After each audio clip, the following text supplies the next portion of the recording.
is for EEC 3009, and today we'll be talking about how I will make a promise to students in my classroom that may not speak English as their first language. So, the first thing to understand is that every child that speaks another language is different from the other. So, just because you have two students that speak Spanish at home, for example, does not mean that their home life is exactly the same. So, they must be treated as individuals and not assume that one way of the child's development is going to be the same for the other child. It's also important to understand what the home life is like as far as the culture, their religion, specific practices they may do, what language is spoken at home, is anyone else speaking English at home?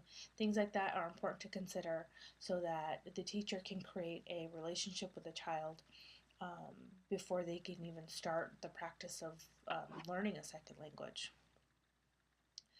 Um, it's important to anticipate what a child might need in order to feel comfortable and safe within the classroom, being responsive, being knowledgeable about how to create a classroom community that is diverse but safe and encouraging so that all children have the opportunity to learn and develop their own language but also English.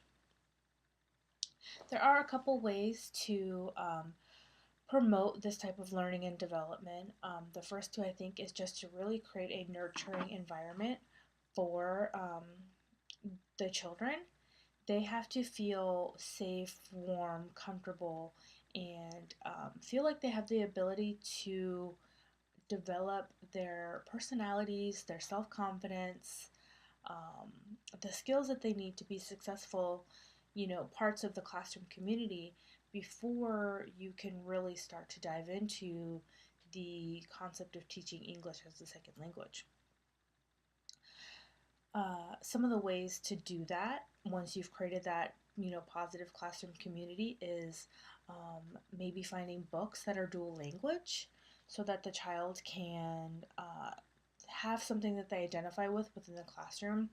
Maybe finding books that are in both English and Russian, or finding posters or some sort of pictures or other toys that um, represent two languages so that the child knows that their native language is just as important as their as learning English. And it's important to remember that you don't want the child to ever feel like they have to know one language and forget the other. It's actually more beneficial for the child if they become really proficient in their native language, the language that they hear at home and hear their caregiver speak. Then their brain is able to process easily the second language even better, which is actually pretty amazing for a young child. My promise as a future educator is just to be as knowledgeable as I can for each individual student and help boost their confidence so that they're able to thrive in a English speaking environment even if that's not their native language.